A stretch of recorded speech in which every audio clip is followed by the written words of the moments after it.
Hey, what's up, everybody? BDO44 coming at you with another video. All right, so I've been listening to more conversation about Bradley Beal. The trade rumors are heating up, and of course, the Lakers are a team that a lot of people think would make a lot of sense for Bradley, because we have Bron and AD, and of course, Bradley Beal is like a player who can kind of shoot the ball, be a catch and shoot guy to get recipient, be the recipient of good things from LeBron James.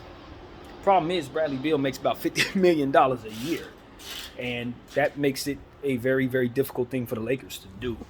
Uh, Not only because he would cap us all the way out, put us completely over um, the tax, what they call it, tax apron, unless you trade him for either Braun or AD, for which I don't even consider. But on top of that, now you're sitting on a situation where you need so much more than what he brings to the table to make yourself actually good enough to beat the Joker and all those guys in Denver. So I don't like it. I don't like it for us. I never did. I'm anti 3 stars. I think it's the worst way to build in 2023. Tax apron or no tax apron. I think it's trash because it leaves you with very little to nothing in regards to your bench. Now, we just saw the Denver Nuggets win a championship with only 8 players in rotation. We are not the Denver Nuggets.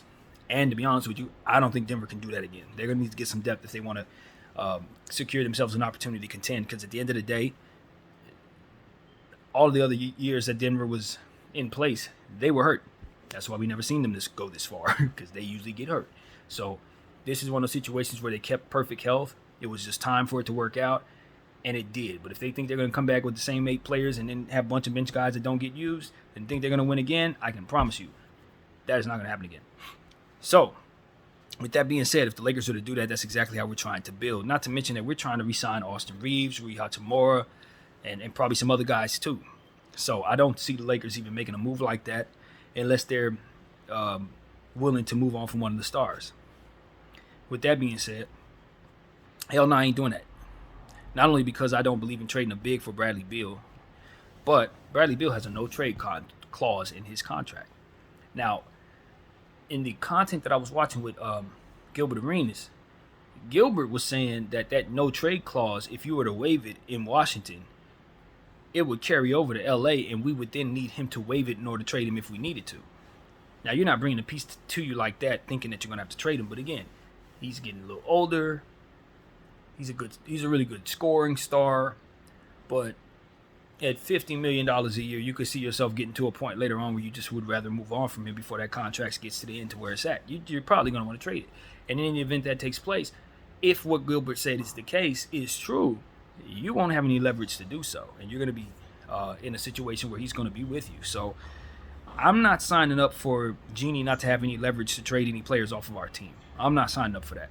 If you have a no trade clause, then you don't wear purple and gold, because at the end of the day, the only person that we should be locked into in regards to that kind of thing is probably LeBron James, and even he does not have, from what I understand, a no trade clause. So I'm not bringing in the third star who's not going. I'm not going to have the right to trade when I have the right to trade my number one and number two. So that, by that logic alone, I'm out on that Bradley Beal. Now, if there's a way for that to not be the case, maybe that I loosen up my stance, but I still have 7, 8 different reasons why I'm still not bringing in Bradley Beal. So I'm out. I'm all the way out. I know the ESPN and these guys want Bradley to come to the Lakers. All of that looks really good on paper. Like I said, if Bradley Beal was making $20 million a year, of course, bring him here right away. Let's not talk anymore. Why isn't he here already? But with $30+ million on top of that, absolutely not. Bradley Beal is a really good player, but he's had his injury issues. Now, I think some of those injury issues had to do with the organization he played for. Meaning, I'm not rushing back to come back from no injury just to play for a old wizard team that ain't got nothing but me. Absolutely not. Anytime there's a rolled ankle, I'm taking my time till it's 100%. Anytime I got an injury that's going to have me out in the second half of the season, it's probably season ending. So I look at his injury issues and I say that's scared by the fact that he's played for them. Probably won't have that type of intensity if he plays for a contender in regards to staying out. But still, the evidence is the evidence. He be missing a lot of games, however you want to equate that, and that could equal to him being an injury-prone player. Meaning, injury-prone, trade clause, $50+ million when you already got 2 other stars making that amount. That is all kinds of horrible for the LA Lakers. All kinds of horrible. And you can't guarantee that any of those 3 people are going to miss anything less than 50 games a season. So that's an absolute nightmare, if you're asking me. It's an absolute nightmare. So that's that's it. That's really all there is to say about Bradley Beal to the Lakers. If we can get him to restructure that contract entirely, get the trade clause off of there, bring it down to something that actually represent what we expect him to do, then of course I'm with that. But as long as he still wants to get paid like he's Dame Lillard, LeBron James, and one of these type of people, believe you me, he gonna be stuck in Washington if it's up to me. He ain't going nowhere. He ain't getting traded no team. If I'm on the other side of that trade table, I'm like, you're going to need to give me about 4 picks just to take that off of you. And I'm going to charge you an extra pick for that trade clause. So, like, nah, we ain't going to be able to make that move. Y'all going to have to restructure his contract or stretch that thing if you want him going somewhere else. Sorry, Washington. I'm not the type of GM that's going to believe in the 3-star model to begin with. I've watched it fail so many times. I don't think it even works. It ain't worked since Miami Heat, as far as I can tell. So that is trash to begin with. It's the wrong way to build. It's a greedy way to build that leaves you without enough. Every single time you're leaning on 3 people to stay healthy, and as a result, you're gonna fail. It's just what it's what it does.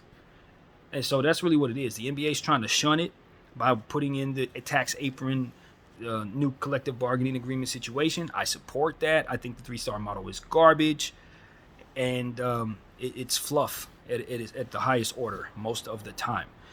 So that's what I got to say, man. It's absolute garbage. Don't ever do that. Don't ever do that. Never bring yourself a 3rd star that has a trade clause. No trade clause. Never do that. Because that's where Bradley Beal is going to be. If you're going to have a championship team with Bradley Beal on it, he's likely going to be your 3rd best player.